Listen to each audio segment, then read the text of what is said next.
Movie के start में हमें दो भाइयों को दिखाया जाता है, जिनमें से छोटे का नाम नेथन था, जिसको प्यार से नेट कहा करते थे। वो दोनों भाई चोरी छुपकर एक म्यूजियम में जाते हैं और वहाँ जाकर एक मैप चुराने की कोशिश करते हैं, पर तभी वहाँ पर दो पुलिस ऑफिसर्स आ जाते हैं और वो उन दोनों भाइयों को पकड़कर एक ऑर्फन हाउस में ले जाते हैं। दरअसल इन दोनों के पेरेंट्स नहीं थे और वो दोनों शुरू से ही ऑर्फन में रहा करते थे और नेट के बड़े भाई ने इस मैप को चुराने की बहुत बार कोशिश की थी, क्योंकि नेट और उसका भाई पायरेट्स के खानदान से बिलोंग करते थे और वो जो मैप था उसमें बहुत बड़े खजाने का राज छुपा हुआ था। अब उस ऑर्फन हाउस की सिस्टर पुलिस ऑफिसर से ये कहती है कि नेट अभी छोटा है, आप लोग इसके बड़े भाई को लेकर जा सकते हैं, क्योंकि वो बार बार मना करने के बावजूद भी चोरी किया करता था। बट यहाँ पर नेट का बड़ा भाई खुद को पुलिस के हवाले नहीं करना चाहता था, इसलिए अब वो यहाँ से भागने का डिसाइड करता है। अब वो अपने सामान को पैक करने के बहाने अपने रूम में जाता है। नेट अपने बड़े भाई से कहता है कि मैं तुम्हारे बगैर नहीं रह सकता।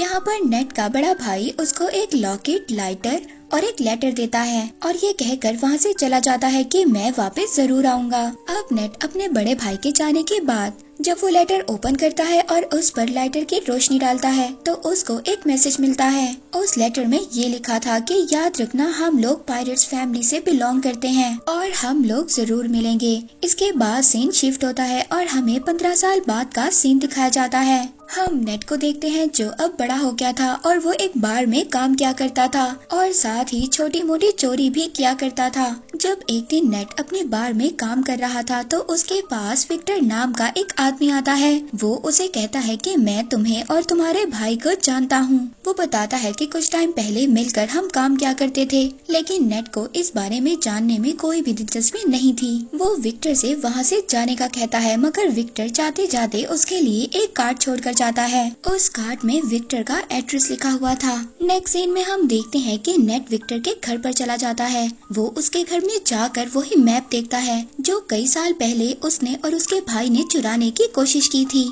तो तभी वहाँ पर विक्टर भी आ जाता है। विक्टर कहता है कि अगर तुमने पहले ही आना था तो मुझे तभी बता देते। यहाँ पर नेट विक्टर से कहता है कि ये तो वही मैप है जिसको ढूंढने के लिए कई लोगों ने बहुत ज्यादा मेहनत की और ये एक खजाने का नक्शा है और इस मैप के रास्ते पर जाकर बहुत ज्यादा लोगों ने अपनी जान दे दी और उन्हें कुछ भी हासिल नहीं हुआ और ये एक बकवास स्टोरी थी। विक्टर नेट से कहता है ये कोई बकवास स्टोरी नहीं है और मैं जानता हूँ तुम्हें और तुम्हारे भाई को इस मैप के बारे में काफी ज्यादा इन्फॉर्मेशन है। फिर इसके बाद विक्टर वहाँ पर नेट को एक बुक दिखाता है और उस बुक में वो एक शिप की तस्वीर दिखाता है। ये शिप कोई आम शिप नहीं है, बल्कि ये कोई बहुत ही पुरानी शिप है और इसकी कीमत 500 करोड़ है। और तो और उस शिप में बहुत ज्यादा खजाना भी छुपा हुआ है जिसको 18 लोगों ने मिलकर वहाँ पर छुपाया था। अब जब नेट को इस खजाने के बारे में इतनी ज्यादा इन्फॉर्मेशन थी तो विक्टर उसको कैसे जाने दे सकता था और अब वो उसे अपने साथ काम करने की ऑफर करता है, लेकिन नेट उसकी ऑफर को रिजेक्ट कर देता है। तो विक्टर उससे कहता है कि अगर तुम मेरा साथ दोगे तो तुम्हें तुम्हारा बड़ा भाई भी मिल सकता है।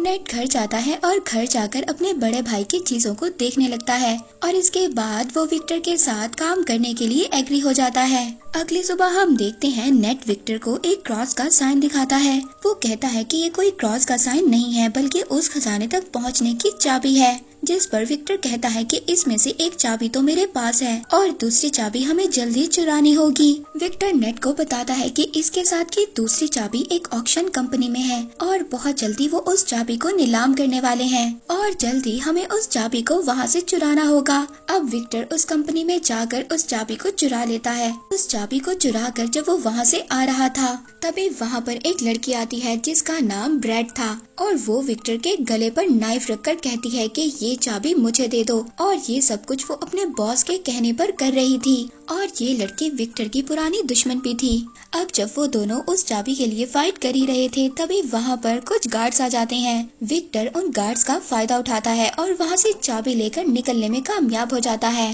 अब चाबी को लेते ही सार विक्टर नेट को लेकर बार्कलोना जाता है। वहाँ पर उनको फ्रेजर नाम की एक लड़की मिलती है। फ्रेजर विक्टर को पहले से ही जानती थी मगर वो नेट को नहीं जानती थी। फ्रेजर विक्टर विक्टर से पूछती है कि ये कौन है। तो विक्टर फ्रेजर से कहता है कि ये तो मेरा पुराना दोस्त है। यहाँ पर नेट को पता चलता है वो दूसरी चाबी विक्टर के पास नहीं बल्कि फ्रेजर के पास है। तो नेट विक्टर से कहता है कि तुमने मुझसे झूठ क्यों बोला। फ्रेजर कहती है कि शायद तुम इसके बारे में सही तरह से नहीं जानते। अब जब वो दोनों आपस में बहस कर ही रहे होते हैं तभी वहाँ से फ्रेजर वो चाबी लेकर वहाँ से भाग जाती है। नेट फ्रेजर के पीछे भाग रहा था और फ्रेजर आगे आगे थी। फ्रेजर अपनी कार में बैठकर वहाँ से निकलने की कोशिश करती है मगर नेट उसकी गाड़ी के आगे आ जाता है। तो वहाँ पर विक्टर भी आ जाता है। वो फ्रेजर से कहता है कि अगर तुम्हें सारा खजाना चाहिए तो ले लो, मगर ये तुम नहीं जानती कि ये चाबी कहाँ और किस वक्त लगेगी, और इन सब के बारे में सिर्फ नेट को ही पता है। ये बात सुनने के बाद फ्रेजर उन दोनों के साथ काम करने के लिए तैयार हो जाती है। नेट उन लोगों को बताता है कि बहुत सालों पहले उन 18 लोगों ने उस खजाने को चर्च में छुपाया था।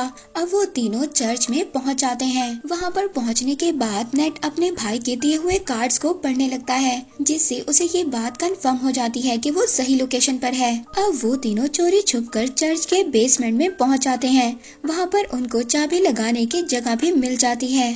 वो चाबी की जगह एक स्टैचू के नीचे थी। अब यहाँ पर इनको ये बात नहीं पता थी कि चाबी को किस साइड पर घुमाना है। विक्टर बुक में पढ़ता है और कहता है कि दोनों चाबियों को क्लॉकवाइज घुमाना है।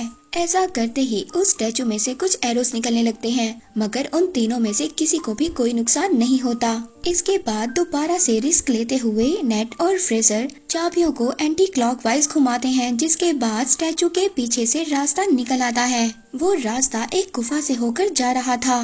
फिर नेट यहाँ पर विक्टर से कहता है कि हमें इस रास्ते से गुजरकर एक रास्ते से नहीं बल्कि दो अलग अलग रास्तों से जाना होगा। वो कहता है कि मैं और फ्रेजर एक रास्ते से जाएंगे और तुम अलग रास्ते से जाना। इसके बाद नेट और विक्टर अपने फोन को जीपीएस के साथ कनेक्ट कर लेते हैं। अब नेट और फ्रेजर एक रास्ते से जाते हैं जबकि विक्टर दूसरे रास्ते से जाता है। उस गुफा के रास्ते से जाते जाते नेट और फ्रेजर एक बार में पहुँच जाते हैं।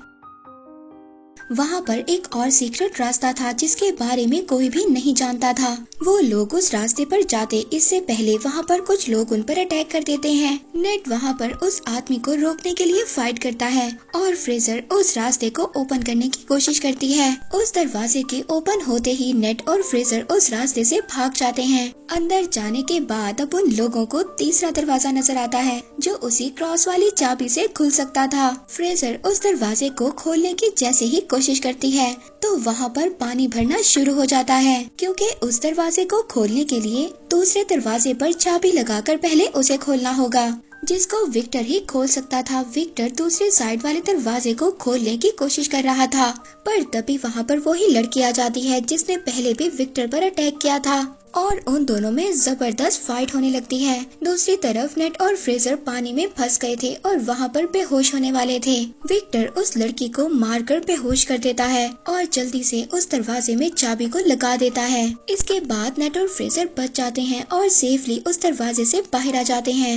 अब बारी थी फाइनल दरवाजे पर जाने की, लेकिन कोई भी ये नहीं जानता था कि उस दरवाजे को कैसे ओपन करना है। विक्टर बाहर खड़ा एक होल में से उन दोनों को देख रहा था पर तभी वहाँ पर नेट अपना दिमाग इस्तेमाल करता है। वो फ्रेजर से कहता है कि जाओ और विक्टर से दूसरी चाबी लेकर आओ, लेकिन विक्टर उन दोनों पर ट्रस्ट नहीं करता और दूसरी चाबी देने से इनकार कर देता है। लेकिन थोड़ी ही देर बाद विक्टर उस चाबी को दे देता है क्योंकि उसके पास कोई और ऑप्शन नहीं था। नेट देखता है कि उस दरवाजे पर एक सिंबल बना हुआ था। नेट जब उन दोनों कीज को मर्ज करता है तो वही सिंबल बन जाता है जो उस दरवाजे पर बना हुआ था, जिसकी वजह से वो लोग अब उस दरवाजे को भी खोल लेते हैं। जब वो उस दरवाजे के अंदर एंटर होते हैं तो एंटर होते ही उन्हें 3 बड़े बड़े पॉट दिखाई देते हैं। दूसरी तरफ विक्टर नेट से बार बार पूछ रहा था कि खजाना मिला या नहीं। नेट फ्रेजर को ऊपर करता है ये देखने के लिए कि उन पॉट्स में क्या है। फ्रेजर जब देखती है तो उन पॉट्स में तो बहुत सारा नमक था।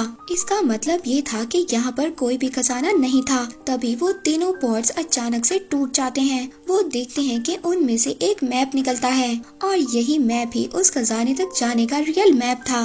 अब जब नेट मैप को देख रहा था तभी फ्रेजर उस पर गन पॉइंट कर देती है। वो कहती है कि तुम्हें क्या लगता है विक्टर ने तुम्हें सब कुछ सच बताया है। वो गन को नेट के सर पर मारती है और उसको मारकर बेहोश कर देती है। उस मैप को लेकर वहाँ से चली जाती है और जाते जाते उन कीज को भी ले जाती है।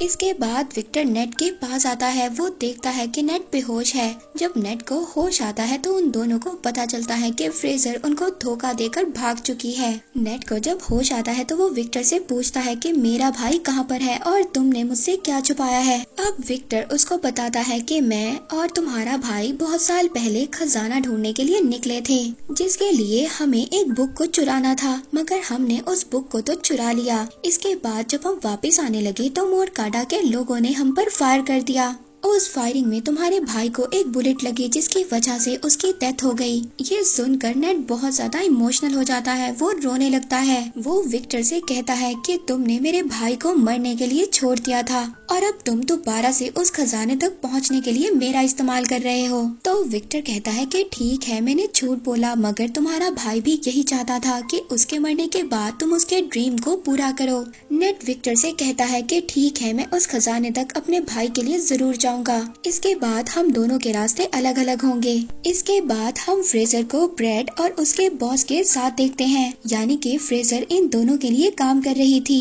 अब जो ब्रेड का बॉस था वो ब्रेड से कहता है कि आज के बाद तुम फ्रेजर के अंडर काम करोगी। और इसके बाद ब्रेड का बॉस अपनी पूरी टीम को लेकर खजाने की तलाश में प्लेन में बैठकर निकल जाते हैं और वो अपने साथ जरूरत के सामान को भी ले लेते हैं। प्लेन में बैठा ब्रेड का बॉस सबसे यही कह रहा था कि वो खजाना मेरा था और वो कई साल पहले मेरे खानदान से गुम हो गया था। लेकिन तभी ब्रेड अचानक से आकर पीछे से अपने बॉस का गला काट देती है। बॉस को मारने के बाद फ्रेजर अब ये समझ जाती है कि ये उसको भी मार देगी, इसलिए वो अपनी जान बचाने के लिए प्लेन्स में जो कार थी उसमें छुप जाती है। इस पर ब्रेड अपने आदमियों से कहती है कि फ्रेजर तुम्हें जैसे ही नजर आए तुम उसको फौरन से फायर कर देना। अब वो लोग फ्रेजर को वहाँ पर ढूंढ ही रहे थे, तभी हम नेट और विक्टर को देखते हैं जो एक कार की डिक्की में छुपकर उस प्लेन में आ गए थे। अब जब वो सभी लोग फ्रेजर को ढूंढ रहे थे, इस बात का फायदा उठाकर नेट और विक्टर उस मैप को चुरा लेते हैं।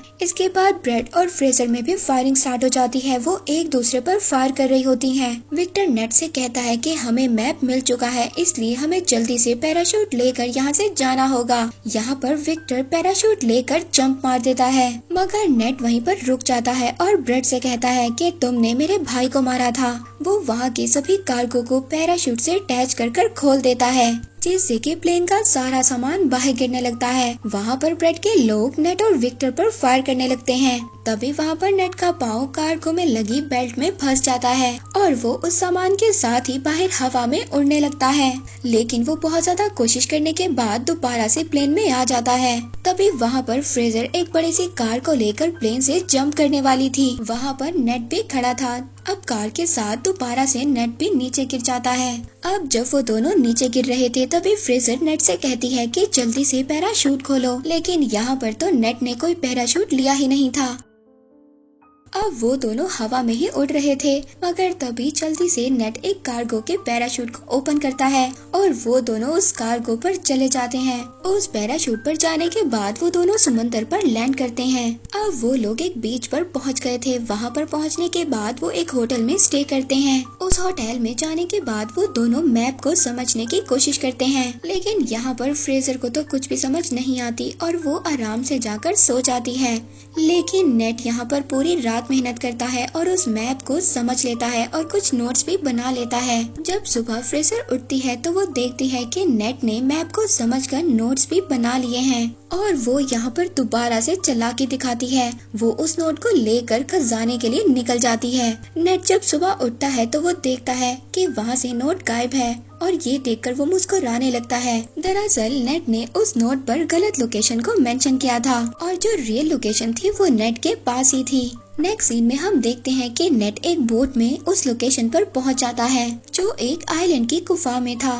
वहीं पर दूसरी तरफ ब्रेड ने भी नेट पर नजर रखी हुई थी। वहीं पर नेट पानी में जंप कर स्विम कर उस गुफा तक पहुंच जाता है, जहां पर वो दो बहुत बड़ी बड़ी शिप्स को देखता है जिसको ढूंढते हुए न जाने कितने लोगों ने अपनी जान को गंवाया था। उस शिप के जब नेट अंदर जाता है तो वहाँ पर उसको बहुत सारा गोल्ड मिलता है, लेकिन पीछे से तभी उसे विक्टर की आवाज आती है। विक्टर भी वहाँ पर आ गया था और ये देखकर नेट काफी ज्यादा डर जाता है और पूछता है कि तुम यहाँ पर कैसे आ गए। तो वो उससे कहता है कि क्या तुम भूल गए, तुम्ही ने तो मुझे अपने जीपीएस से कनेक्ट किया था। अब जब वो दोनों मिलकर उस खजाने को देख ही रहे थे तभी वहाँ पर ब्रेड भी अपने लोगों के साथ आ जाती है। उन लोगों को देखकर नेट और विक्टर दोनों छुप जाते हैं। ब्रेड तभी अपनी पूरी टीम को बुलाती है और उन दोनों शिप्स को प्लेन के जरिए वहाँ से लेकर जाने वाली थी, क्योंकि वो ये जानती थी कि खजाने के साथ साथ उस शिप की कीमत भी करोड़ों में थी। अब विक्टर और नेट उस शिप से बाहर आते हैं। वो दोनों अब उस शिप को ही हाईजैक करने का प्लान बनाते हैं। वो वहाँ पर शिप के फ्रंट पर आते हैं और वहाँ पर सभी गार्ड से फाइट करने लगते हैं। यहाँ पर नेट भी सभी गार्ड्स को खूब मार रहा था। वो गार्ड्स को पानी में नीचे फेंक देते हैं। अब एक एक गार्ड को मारने के बाद वो प्लेन को हाईजैक कर लेते हैं। ब्रेड जब ये देखती है तो वो गुस्से में आ जाती है। वो दूसरे शिप से उन लोगों पर अटैक करवाती है। विक्टर ब्रेड और उसके लोगों से बचने के लिए हेलीकॉप्टर को तेजी से उड़ा रहा था, मगर यहाँ पर ब्रेड तो उसके पीछे ही पड़ गई थी। इसके बाद ब्रेड के लोग नेट के शिप पर आ जाते हैं। वो सभी लोग नेट से फाइट कर रहे थे, पर तभी ब्रेड सामने से आकर नेट के शिप से टकराने ही वाली थी। नेट पुराने कैनन से ब्रेड के हेलीकॉप्टर पर अटैक कर देता है, जिससे उसका हेलीकॉप्टर डिस्ट्रॉय हो जाता है और तभी उसका शिप भी एक पहाड़ी से टकराता है और पूरी तरह से डिस्ट्रॉय हो जाता है। मगर ब्रेड वहाँ से बच जाती है और अब वो नेट के शिप पर जंप करती है। वो नेट से कहती है कि जो मेरा नहीं हो सकता वो किसी का भी नहीं हो सकता, और इतना बोलकर वो शिप के एंकर को समंदर में फेंक देती है, जिसकी वजह से शिप और हेलीकॉप्टर आगे नहीं बढ़ पाते और विक्टर का सोने से भरा हुआ बैग भी नीचे गिरने लगता है। वो अपने हेलीकॉप्टर को ऑटो पायलट कर उस बैग को बचाने जाता है। उधर नीचे शिप पर ब्रेड और नेट की आपस में फाइट हो रही थी। नेट अब किसी तरह से बचते बचाते हेलीकॉप्टर पर चढ़ने की कोशिश करता है और उसके पीछे ब्रेड भी आ रही थी। विक्टर यहाँ पर गोल्ड से भरे हुए बैग को सेक्रीफाइस कर देता है। वो ब्रेड पर देकर मारता है, जिसके बाद ब्रेड पानी में जाकर गिरती है। लेकिन तभी वो शिप जो हेलीकॉप्टर से लटक रही थी उसकी रस्सी भी टूट जाती है। अब नेट को तो विक्टर किसी तरह से ऊपर खींच लेता है, लेकिन वो पूरी की पूरी शिप ब्रेड के ऊपर गिर जाती है, जिसकी वजह से अब उसकी डेथ हो जाती है और वो शिप वहीं पर टूटकर तैरने लगती है। नेट विक्टर से कहता है कि हम ये गोल्ड अभी भी हासिल कर सकते हैं, लेकिन विक्टर उसको मना कर देता है। वो कहता है कि अब ये सारा सोना गवर्नमेंट का हो चुका है और वो लोग उसे लेने के लिए आ रहे हैं। जिसके बाद विक्टर दुखी होकर हेलीकॉप्टर चलाने लगता है।